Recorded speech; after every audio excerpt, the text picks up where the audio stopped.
Hello, La Liga fans, and welcome to the Total Football Analysis La Liga podcast. My name is Alex Comisa, and I'm excited to be joined by El Profesor, Chris Mumford. How you doing, Chris? Fabuloso. Thanks for asking.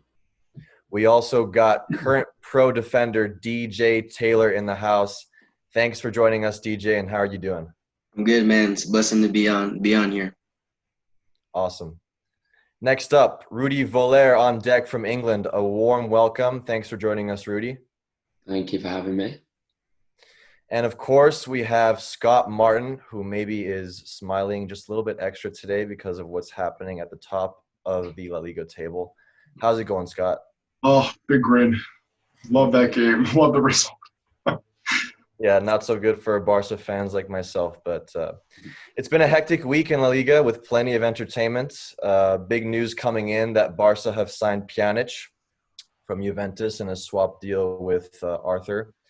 So, DJ, as a player, what are some of the biggest challenges that you need to overcome right away when you join a new team, especially towards the end of a season or the later part of a season?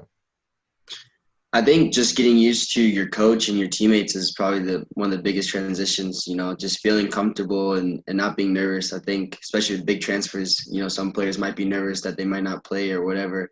I think it's just being comfortable with where you are, and you got to transition to a new team, and at the end of the day, you just have to get along with the coaches and the players. So it sounds like relationships are massive, and I completely agree. Just getting on the individual relationships, individual conversations, right back with the center back, like me and yourself, how you connect with your midfielders, your goalkeeper, it's all super crucial. So guys, let's jump right into the recaps here, starting with Celta Vigo versus Barca, a 2-2 score. Celta Vigo should have won this match at the very end. At the beginning, a beautiful free kick by Messi into Suarez's head. It looks like Barca definitely learned from the Sevilla game where Koundé dropped off the wall and headed Messi's free kick out of the top corner. Celta Vigo dropped their line way too early, which kept Suarez onside for an easy header. Suarez was fantastic in this game, not so much in the Atletico game.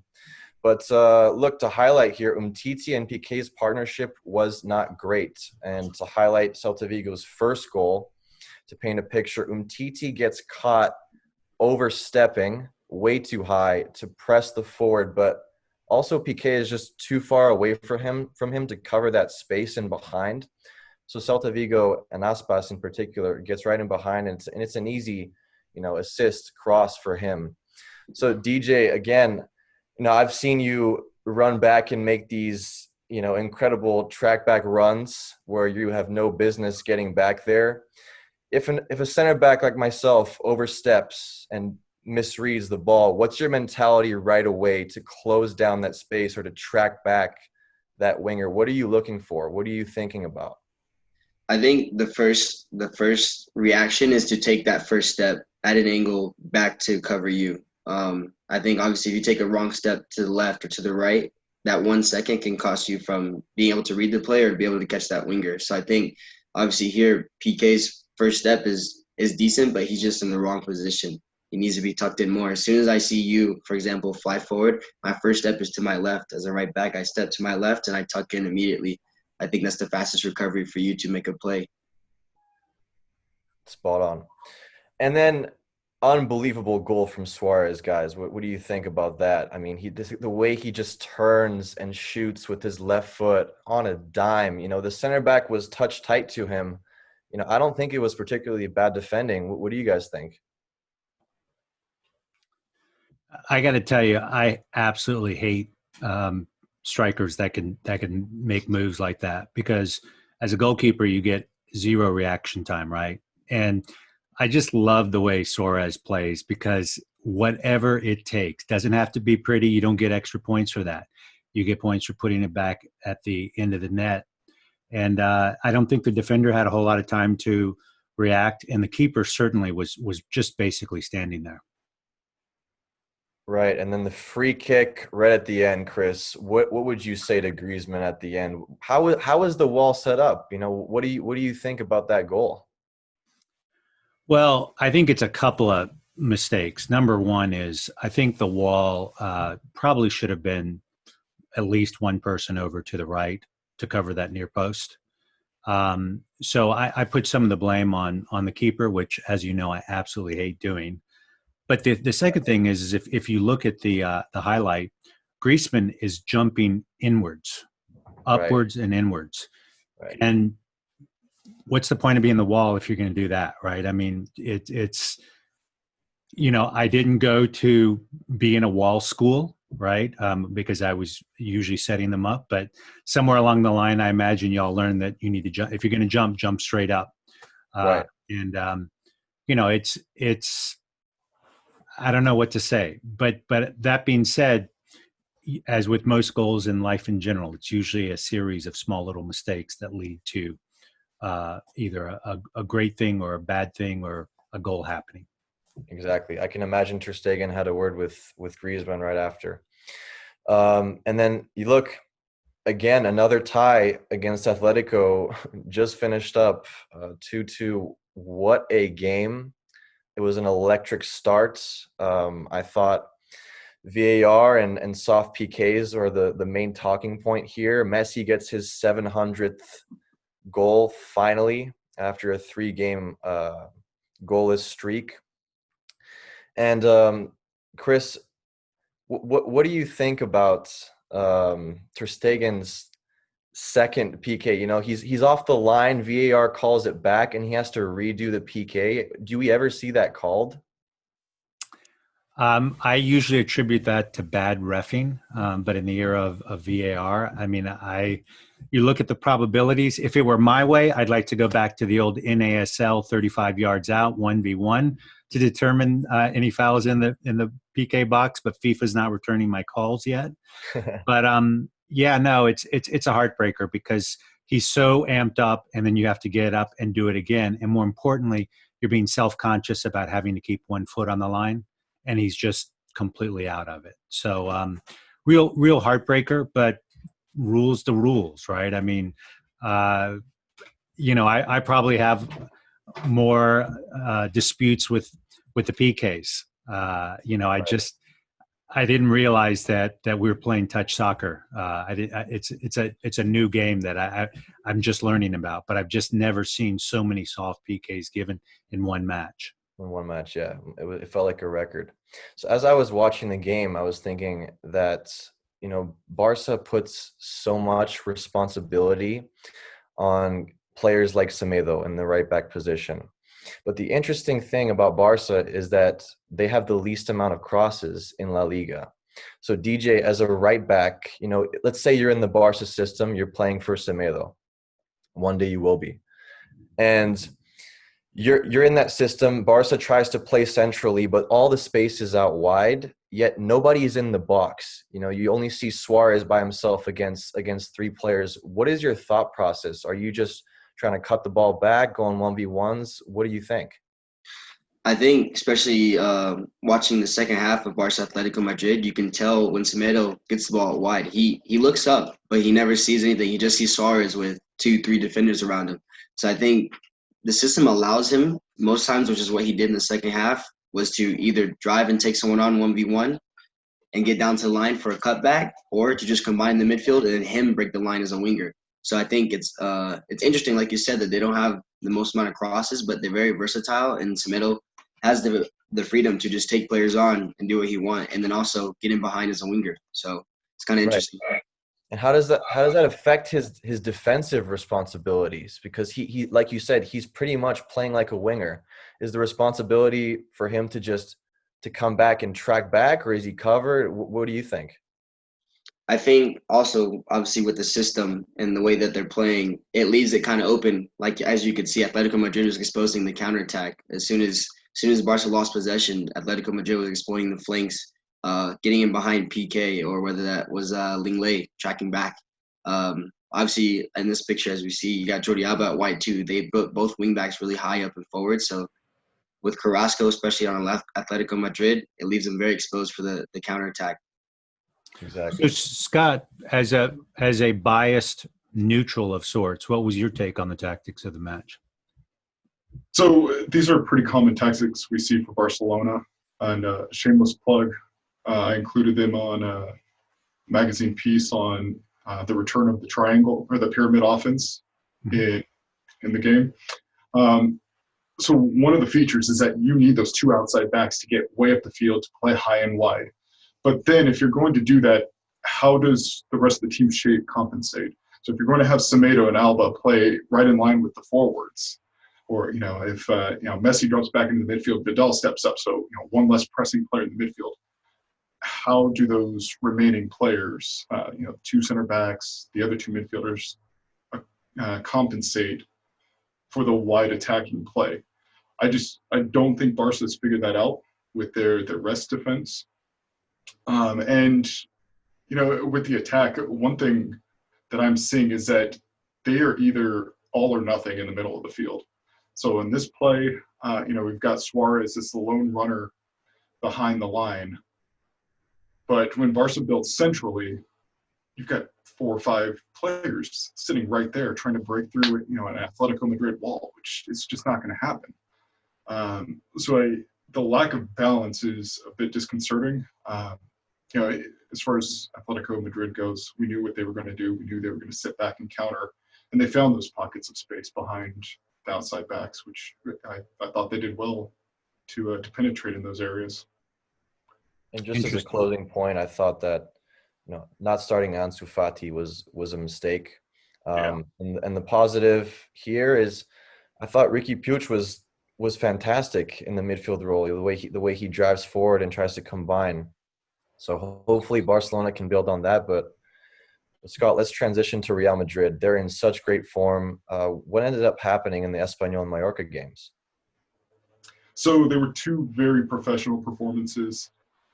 It was one of those, I guess 2 of those types of games where there wasn't a whole lot risked, but they got the reward in the end. So, with the game against Mallorca, they got their first half goal. It ended up winning 2-0. They didn't have to take a lot of chances and really did not concede many to Mallorca. So for me, I think the more interesting game was probably the one against Espanyol, and not because Real Madrid was so impressive tactically, but really just the way they carried themselves about it. It really was a match where they did just enough to get the result. It was interesting to see Hazard get the start. I thought and Benzema actually, this really seemed like a good chance to rest them ahead of this tough stretch we've got. But we did see Hazard tend to drop into the midfield a little bit more, connect with Casemiro, Cruz. We had Valverde switching off with Isco on the right-hand side. So there was some tactical rotation there, which I found interesting. It was nice to see Marcelo get high up the pitch and wreak havoc. But yeah, I mean, just overall, very professional performances in each of the games against Mallorca. Real Madrid held Mallorca to 0.55 XG and Espanyol to 0.51. So few chances, not a whole lot of quality on the opportunities. And I think that's fine with Zidane. He's resting up for this next run. Awesome.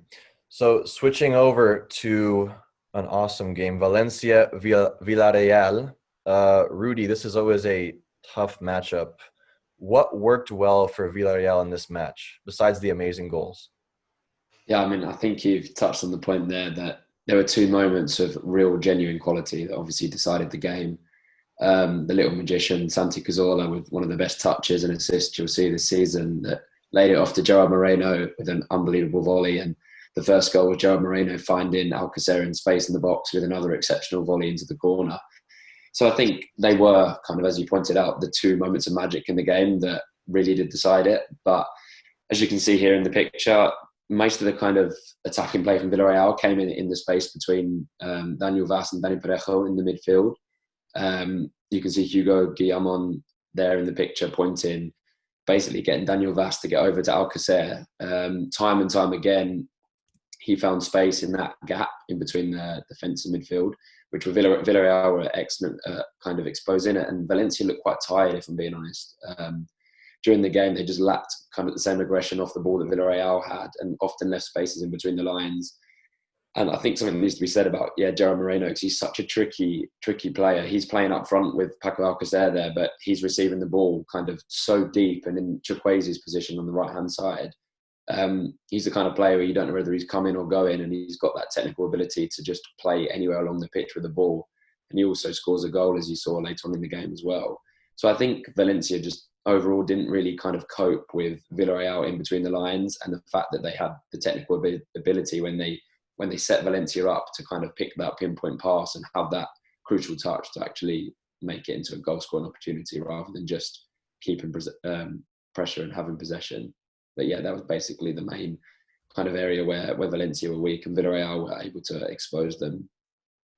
Were you impressed by their performance defensively as well? I know we always talk about how good they are offensively, but what was your opinion on their defensive performance? They've been really solid, Villareal, since coming back off the restart. I think they've had 3 or 4 clean sheets now with that game in 5 games. And one thing they've done well, which Valencia weren't able to do, was press. They were good at kind of making Valencia move the ball quickly. They weren't afraid to go and kind of leave their own man and move up the pitch level, kind of make the game as high as possible for them. So that's one thing that they definitely did a lot better than Valencia. They seem to just have a lot more energy, and that's probably coming from confidence of keeping 3 clean sheets. Then as a player, your mentality is then take a risk and move on to one player and play higher up the pitch and not sit in and get behind the ball. So defensively they've been brilliant since coming back. Well, it is a race for those Europa League spots. Scott, we had the Getafe versus Real Sociedad game, a big matchup here with 2 teams that are so close. They're just competing for that Europa League spot. How did this game play out? Boy, that was a physical game. There were a few scuffles at points during this match, a lot of elbows as they went up for headers. So tension was high in this one, and just a lot of contact as well, mostly coming from the Getafe side. So when we paint this picture of what Getafe's rest defense looked like, and we were talking earlier off camera, they only had 40% possession. So the emphasis was on a very direct style, very true to form. So, in this, just before halftime, we saw a situation in which Real Sociedad was trying to build out on the right-hand side. Just really had a tough time settling the ball. And then when they finally did, they finally got that pass off to try and make a little bit of progress up the pitch. Getafe was right there in numbers to just crash on the ball carrier. So they poked it free. They were able to avert any danger. But the big point here is just Getafe is just so extremely compact. There's no way through that defense. When you're unable to dictate from the attack, when you're unable to really get settled. And we didn't really see that from Real Sociedad. They had a lot of possession, but never really in dangerous positions. In terms of the XG for the match, we're talking 0.44 for Real Sociedad to Getafe's 1.31. So this is a Sociedad side that has stumbled back from the break, and just very clear today, or in this matchup, that they were not comfortable, not in sync, and Getafe made them very uncomfortable with their compact play. Yeah, I got to tell you, I was amazed. I mean, if Real Sociedad had 60% possession and only 1 shot on goal, versus Getafe had 40% and 4 shots on goal, and that's a head scratcher, seeing how Getafe's got 52% success rate in terms of passing. That makes for an awkward game of sorts, and unfortunately, I think Real Sociedad is taking on some real water in their bid for Champions or Europa. Yeah, they're sinking quickly, and I mean, when you watch this Getafe team play, I mean, if Jurgen Klopp's teams are heavy metal, Getafe is in the mosh pit, breaking tables and chairs. Yeah. I mean, they are so physical, so intense, and they've had a couple of disappointing results, but they're starting to find a little bit of form. And when we look at the XG that they've produced on average in these 5 games back, it's sitting at 1.37, which is a respectable total. So they're getting their chances. Yeah. So, Rudi, you went to a fair number of Getafe games. What were your experiences like there? It's an unbelievable small club in Madrid. I mean, most people from the UK, from England, where I've grown up watching football, probably won't even have known who Getafe were until a couple of seasons ago, until they realised that they were playing Ajax in the Europa League just before the restart, just before kind of all of this football stopped. But they're a small club. They're kind of like a family club. They only have a small stadium with 20-odd thousand seats, the Alfonso Coliseum. But their fans appreciate hard work and kind of making sure that there's not a single ball that isn't challenged. That's what Getafe is all about. They remind me a lot of Burnley in England, in the Premier League, in the way that they go about the ball. They play on knock-ons. They press well as a team. They're compact off the ball. They kind of rely on chance in a lot of ways and kind of percentage play. That they have 2 big strikers that flick the ball on. They get up the pitch well together. They will kind of rely on opportunities to come not from their creativity but from their hard work. And you can definitely tell that their fans, when you go to a game, they appreciate that. They're not expecting a Ronaldo or a Messi or a Griezmann. They know they're not going to get that from a Getafe, but if they know that there's a 50-50 header to be won and their player's going to go up and get it, then that's what gets them going. And you can see that reflects in the way they play. They make games uncomfortable and their fans love it. Beautiful. Hey, DJ, you spent some time in Spain, considerable time. I mean, what's your take on literally being on the pitch and the style of play there? And what's your take on that? I mean, just La Liga as a league, you could see all the teams have a specific way of playing. And I think especially with the Spanish style, it's great to see the ideas that each team has and how they transform it to a system that they like to play. Like you said, Getafe is about the fight and grit. Then you got Barca, who plays, play through lines and stuff like that. Then you got Atletico, who's very compact defensively, but is also very attacking at the same time. So I think being in Spain and learning the culture there and learning the style, it was an amazing experience. But I also think La Liga as a league is one of the top leagues that kind of goes, unnoticed as a top league because people don't, usually turn into a Liga game unless it's, Barca, Atletico, or Real Madrid. But in reality, you can learn a lot from watching La Liga and the different teams and setups. DJ, as a follow-up there, DJ, as a follow-up there, you obviously played for, I think it's Torre Levante. Is that the team? Yeah. Torre Levante. Fatigue seems to be a reoccurring topic when we talk about these set of games here, especially for teams that are in Europa League or they're fighting for the top spot like Barca and Madrid. While you were over there, did you see any different approaches to the recovery process, or even in their mentality and in the approach to recovery that you don't see here in the United States or North America? I would say mainly the difference between the coaches would be that in America, it's a lot more physical for sure. It's all about how fast you are, how strong you can get. In Spain, it's not really about that. In the preseason, in America, you're just running. In Spain, you always have a ball at your feet. You may be running, but you always have a ball at your feet. And, Spain, it's just like the culture. They love to play with the ball. They love to grow with the ball. Whatever it is, it's always with the ball. So I think that could be a possibility of why teams are fatigued because they don't really look at it as a physical game. It's more of players that can be crafty and play. So, yeah, I think obviously with the games adding up, they do focus on recovery a little bit, but I think it obviously adds up, especially when you watch, like a La Liga team play against an English team. The English team is very fit. They can go for a long time. But obviously they kind of make up with it with their craft and their skill and their technical ability. So it's interesting to see them go against each other. Appreciate that insight, DJ. So DJ is going to hop off before we preview some matches. Just want to thank you for your time and hope to see you soon, DJ. Take care. Thanks, guys. Have a good night. All right, guys, let's transition and preview some matches here, some really important ones coming up. Scott, can you kick us off with the Madridistas taking on Getafe on Thursday? What should we expect? Definitely another physical game. So I think Oddly enough, Real Madrid's faced a few 4-4-2s in the restart, so I think they'll be very comfortable with the setup for Getafe.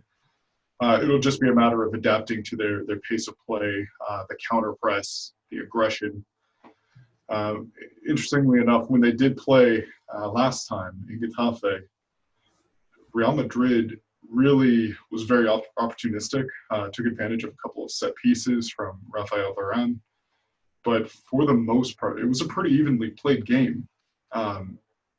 Getafe, once Real Madrid was able to settle into the attacking half, Getafe would drop back. They would be a little more compact, deny space between the lines. And Real Madrid found it difficult not only to get between the lines, but also to make the runs behind. So it'll be interesting to see what this looks like with Vinicius Jr., who's in very good form, with Eden Hazard, who should hopefully be in that lineup. So I think if they can have Hazard and Benzema working off of each other, that'll create a little bit of space for Vinicius to make his runs off the ball. And, from Getafe's perspective, I think they're looking for a Madrid mistake. So this is a side that does at times get too comfortable on the ball. They will make some poor mistakes, or if they do have a long spell of attack, they'll get a little too far forward and maybe not recover quite as well, which is why I think you'll see Mendy instead of Marcelo. But Getafe, I think, will be very active in playing that direct pass forward, looking to set the second ball, and then have the likes of Marc Cucurella run onto the ball and look to drive at the back line with fewer players in front of him. Right. So this is an open question to all of you. You're the Getafe manager. Real Madrid is playing the way they're playing right now, really, really well. How would you approach the game in terms of a press in the first 20 minutes? I'd press them. Low, high. Yeah, as well as Getafe press. I want to make Real Madrid feel very uncomfortable. And, one thing I will say about Getafe, I do at times appreciate their, we'll call it old school style of play. Right. Give a little kick, especially if some momentum's going against you. So I think they're going to bring that intensity and physicality very early on, and let Real Madrid know they're not going to back down. This is going to be a dogfight. Yeah, I think they'll look so much to disrupt Madrid's rhythm, and with Madrid, it kind of everyone knows how good Real Madrid are playing out of the press. I mean, there comes to a point where it's impossible to press a team who has Sergio Ramos as a centre back and Marcelo as a left back, who could play out of a small circle like a hula hoop. They could do anything with the ball. But I think one thing Getafe will certainly do is make sure that Real Madrid don't kind of counter on them when they press. If there's a player that needs to be fouled, Getafe won't be scared to foul them and take an early book in. So I think, one way that they can go about getting away with pressing is making fouls and disrupting the rhythm. And Real Madrid, with players like Casemiro, with players like Ramos, they go down very easily, very quickly. So they kind of, if they can keep that going and keep stopping the rhythm, then they could potentially wind some Real Madrid players up and then kind of play on a chance from a throw-in or a corner or a set piece. But it will be a difficult game for them because Real Madrid are flying at the moment, and you feel like they can just turn it on at any second. And with the technical quality they have, they can play around any press if they have to. Yeah, Rudi, to your point, Getafe leads La Liga in both fouls and yellow cards. So if that press doesn't work, you're going down. I mean, they will take you to ground. You're not running at that back line. Wait again. Kind of appreciate. All right, Rudi, we got a tough matchup in Atletico Madrid versus Mallorca. How do they match up against each other? They're obviously on different sides of the table. Yeah. I mean, this was probably a kind of textbook Atletico Madrid 1-0 win against the team. Usually when Atletico Madrid play the teams in the lower half of the league, they just go out and do their job, win 1-0, keep a clean sheet. Oblak makes a couple of saves, and it's usually one of the strikers chips in with a scrappy goal, and that's it, job done. They never seem to, apart from a game recently where they won 6-0 away from home, I think it was against Osasuna. yeah, usually Atletico Madrid just kind of get the job done against these lower league teams. And you would have probably said that would have happened until earlier when I discovered that Mallorca went out and blitzed Celta Vigo 5-1. Mallorca have had a kind of weird experiences to restart. Obviously, they're in the bottom three. They're 5 points behind Celta Vigo, but they've only really played two teams around them in the league, and that was Leganés and Celta Vigo. They drew one and won the other game. They've had such hard fixtures. They've played Real Madrid. They've played Barcelona. I mean, they've got Atletico Madrid now.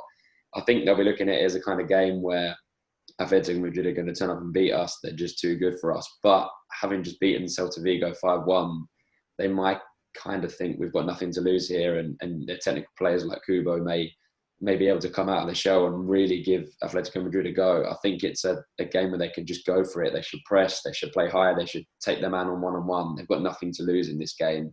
And Atletico Madrid, sometimes they kind of get in this mindset when they play against lower teams and don't seem to be able to break them down and pick that final pass. So potentially it could be a kind of a slip up for Atletico Madrid, but if they get an early goal, that game will change completely because you won't be scoring against Atletico Madrid. Alex, I got a question for you. So after this big game against Barcelona, a solid draw, what do you think the players' mentality looks like going into this matchup against the bottom feeder? It could sway. I don't think it will. I think they'll gain confidence because they could have won against Barcelona. I thought Carrasco was incredible today. Felix coming off the bench, I think he'll end up actually starting. So I think he'll be a difference maker in that game. I don't see Mallorca causing them that many issues. We talked about them as a potential problem for Barcelona. It really wasn't. Kubo has his moments, but I think he will be not easily shut down, but he'll be shut down by Atletico's defense. He'll have his spurs, his nice dribbling moments, but then the final product won't be there, in my opinion. I hope that I'm wrong and Mallorca does pull the upset. But in terms of a player's mentality, I don't think that will change that much. So yeah, Chris, I need you to end the debate, man. Is Oblak the best goalkeeper in La Liga with the way Ter Stegen's playing? You know something? I'm going to make a confession to y'all. I think I might have rather watched paint dry today than watch that game, largely because it was 3 PKs and a shot to the near post that went between somebody's legs. I mean, if you put any other jersey on and said, "Hey, Chris, would you rather watch paint dry or would you rather watch 3 PKs and that?" And I will tell you, Ter Stegen's distribution to me, as usual, is absolute. It's just flat out fun to watch. So I love these matches because it really pits. I've got 4 favorite keepers on the planet, and 2 of them happen to be playing against each other. I think Oblak is a little better shot stopper, and I think Ter Stegen is maybe a step better in distribution. Oblak has a tendency to play a little higher line out, and I respect the fact that large keepers are like, something, I'm going to give up that 0.03 seconds per yard and be able to cover a little more of my corners versus, Ter Stegen, who's going to hang back and hope that his reaction gets him to where he is. Right. So, today I wish I could see these guys. I mean, it's like taking a Ferrari and just driving across the street and parking. It's like, no. Show me what they can do, please. Yeah. Oblak did have one nice play, right? That and free kick, right? One point I really want to highlight is he saw that he already had anticipated on that set piece that was going to upper left-hand corner. He was already moving in that direction. That's why I had to reach back the other direction. And, I really think that keepers in those set piece situations, if they want to have a shot, they've got to make their anticipation. They've got to commit to their gut and go for it. Fortunately, I had the wherewithal to do that. So thank you for letting me go down my goalkeeper rabbit hole again this week. But yeah, it was course. tough to see the Ferrari and Lamborghini just sit there. Two of the best in the business for sure. So, Scott, Real Madrid faces a big test against Atleti Club on Sunday. It's less than 3 days of recovery. So, what can we expect there in that game? Yeah, like you said, it's 3 days recovery and against two very physical, very defensive teams. So, two big tests for Real Madrid. Getafe does seem to be finding their form, and Bilbao, to their credit, they really came out of the gate hot. So for a team that really doesn't score many goals, they've grabbed 5 in 7 games, which isn't bad, but they're still racking up a pretty respectable expected goals tally per match. They have the 2 wins and 2 draws, so I think this will be another very difficult matchup for Real Madrid. When you look at the setup, again, 4-4-2 for Athletic Bilbao. They will try to play through Inaki Williams up top, although we'll see how effective they are playing through Williams. He hasn't had the best season. He's going up against, in all likelihood, Ramos and Varane again. So I think they'll struggle to score against Real Madrid. But in turn, I think Real Madrid will also find it very difficult to break down a very disciplined Bilbao team. So, yeah, very, very big match. And, one they won't look forward to after getting roughed up by Getafe. Is it safe to say if they get through those 2 matches successfully that they will win La Liga? And well, then they have Granada and Villareal. So they have 4 very difficult games. And I'll say if they win those 4, they get to the last week in 4-point lead, 1 to play. Locked in. I like how you take big humble. chances, big bets there, Scott. I'll say it right now. We're winning the league. Pack it up, Barca. Rudy, any predictions? La Liga's done. La Liga's done. Wow. Yeah, I'm just in denial right now as a Barcelona fan. I just think whichever team out of Barcelona Madrid dropped the first point, that was it. Neither of them, Real Madrid aren't going to let that go now. There's no chance. Yeah, and speaking of Barcelona, they face a tough Villareal team, like you said, Rudi, on Sunday, which I'm very excited for. Particularly Cazorla is playing excellent. I do think though that Barcelona lines up very well against Villareal because a lot of the play is central.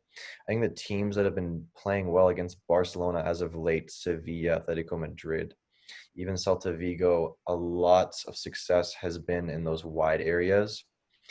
So I think, I'm hoping as a Barcelona fan, if, they can take care of Cazorla in the middle of the field and collapse and press better than they have been as of late within that central space, then I think they will have success against Villareal. For sure, they can't slip up. They couldn't slip up today, but they did. But a couple interesting stats I wanted to highlight for Villareal here. They're 3rd in La Liga in shots on target per match, only behind Barcelona and Real Madrid. And they're also 3rd in goals per match, which I didn't even know, only behind Barcelona and Real Madrid. So they will for sure cause problems for Barcelona. And we will have to see if they're going to get those shots on goal. They'll have less possession, like always, for sure. But we'll see what happens if Ansu Fati starts, if Puig gets to start as well. We will have to see, guys. But look, La Liga seems to be done for Barcelona, unfortunately. But we still got a couple games to play out. So switching over here to the last few games, Chris, strength of schedule coming up. Yeah. What's your thoughts on it? Well, and for better for worse, I don't know if I've got a lot more than – let's just kind of walk through this here. Real Madrid, first of all, they've come back and they've taken care of business, right? They've taken 15 out of 15 points. And that's kind of how you win leagues when you do that, right? Barca stumbled a couple of times. Atletico Madrid has done a fine job, right? Only giving up 2 points. Sevilla just got stuck in neutral. Somebody did not send them the email that things have started. and then you look at really the contenders for Europa and those that like to scratch their way into champions. Real Sociedad and Valencia they're just taking on water in a huge way. And Getafe hasn't exactly been killing it. They've had 3 ties and dropped 1 match, but they're still maintaining their position. And Villareal has made a nice little push up the table with a few wins. So Real Madrid, Atletico Madrid, fantastic start. Real Sociedad, Valencia, bad start. Getafe, even though it's a bad start, they haven't been punished with the points because people below them have been taking their punches. And then as far as going forward, you look at what's on the schedule there.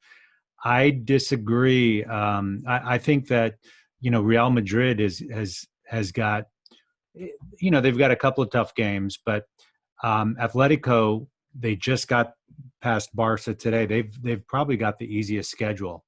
And Barca, they've got maybe 1 difficult match. So, I just wonder what these tired legs are gonna bring in the next few weeks, where a speed bump gets hit somewhere. I still think that there are going to be a couple of wild cards that are going to happen. I don't know what they are, to be honest with you, but all I do know is that Villareal and Real Sociedad have got a lot of work ahead of them, and maybe too late for Real Sociedad and Valencia at this point. Scott, what's your take? So Real Sociedad has to get the train back on track really quickly. But given this, how difficult a schedule Villareal have, I do think they still have a chance to jump into a Europa League spot. Barcelona's got to close it out. I think they match up very well against Villareal. This is a side that will like to be a little bit more expansive in attack. And that's really when Barcelona's at their best. I don't like them against the low block. I like them against expansive teams. So I think Barcelona, I'd be surprised if they drop any points from here on out. Maybe the same thing from Atletico. But yeah, definitely difficult. I would say a difficult schedule for Real Madrid. But I think ultimately their depth carries them through. Alex, I don't know what you think about this, but my impression is that we are starting to see slower matches, maybe not quite the dynamism that we saw a week or 2 ago. And I do wonder if the lack of rotation that these sides can offer, if that's starting to catch up to teams. It's funny because you yourself, Chris, and Sam have all been talking about it, and I'm a player, so I like to just put that aside and ignore it, and ignore all the soreness and ignore the fatigue, and just say let's get on with it. Maybe I'm being a little unrealistic there, and I'll continue to be as a player because they have to be. It's good to be in your early 20s, So. Exactly. Yeah. But you're absolutely spot on there. There seems to be some fatigue. There's little injuries there, sloppy fouls. Typically, when you see fatigue, as in the sloppy fouls, when players are not moving their feet, especially defenders, are not moving their feet in the same, quick type of energy and movement to keep up with players, and they're just reaching. I mean, look at Vidal today, sliding in. I don't know why he's sliding in like that, but that's typical Vidal. But yeah, I mean, the fatigue is going to play a role, as much as those players will tell you otherwise, as much as they will say they have the best recovery, the best doctors, the best processes in the world, and the best, an athlete's mentality, a player's mentality. So I don't know, Rudi, if you have any conflicting views on that, or you agree? No, I think also one thing that needs highlighting is mental fatigue. When you come towards the end of the season, looking at the game tonight, 3 penalties that were given away, although they were soft penalties, it's from a player not being in the right position at the right time. It's just then having to track back even quicker. That's what Semedo did when he gave away his penalty. That's what Vidal did. He had a last-ditch attempt to make a tackle because he wasn't in the right position. So I think mental fatigue is a huge thing, and I guess those with squads that have the biggest rotation, that have got players fighting for places and things, will be able to come through. Atletico Madrid brought on Lamar, Vitolo, João Felix and Morata tonight. I mean, there's not many teams in the league that can compare with 4 substitutes like that. So that's where you'll see kind of maybe a Getafe and a Villareal who don't have the biggest squads, who have kind of aging squads. They may struggle in the last period because of the physical and mental fatigue that they'll face when having such quick games in quick succession. So yeah, it's definitely something that I'm noticing as the Liga goes on. So I want to highlight one final point. If you look at the payrolls here, Getafe is at 56 million compared to Real Madrid 650. So they are about 1/12th or 1/11th. So they're kind of one Christian, not a Christian Bale, a Gareth Bale. Right. Away from so they are the Christian Bale Batman for me as it relates to that. So I just can't get over how a team with such a tiny payroll can stick it out, and that probably dictates their style. But even Real Sociedad, who's been sinking like a rock, at 81 million is still doing quite well. So that's something that I was really struck by. Are we all in agreement? Sorry, go ahead, Scott. Oh, just a very talented, young, cheap roster for Real Sociedad. They've done a really good job finding the right loans, bringing in the right players, and developing their own talent. So are we all in agreement that Getafe and Villareal will get those Europa League spots for sure? I think Real Sociedad are still in with the chance because Villareal play Barcelona, Getafe, Sociedad and Real Madrid 4 games back to back. I mean, Santi Cazorla can't pull the strings in all of those games. True. 34, 35, whatever he is. I mean, there's going to be twists and turns, I think. I don't think it's as set in stone as we think. Yeah, my sense is that the race could be determined by winning once or twice in the balance of the last 5 or 6 games. That could determine who the winner or who gets those slots personally. And I just think that fatigue's got to set in at some point. I mean, it's crazy what these schedules are, but maybe they got your mindset, Alex, and it's all good. So they'll be like Duracell bunnies. They'll just keep on going, you know. Yeah. We will have an exciting end to La Liga. Lots to look forward to. Well, that wraps up today's episode. Thanks again for tuning in to another episode of Total Football Analysis La Liga podcast. A big thank you to Chris, DJ, Rudi, and Scott for your awesome insights today. We would also like to thank Total Football Analysis Solutions. Go check out their website, www.totalfootballanalysis.com. They are the world's largest open source soccer analyst community. See you next week, and hasta luego.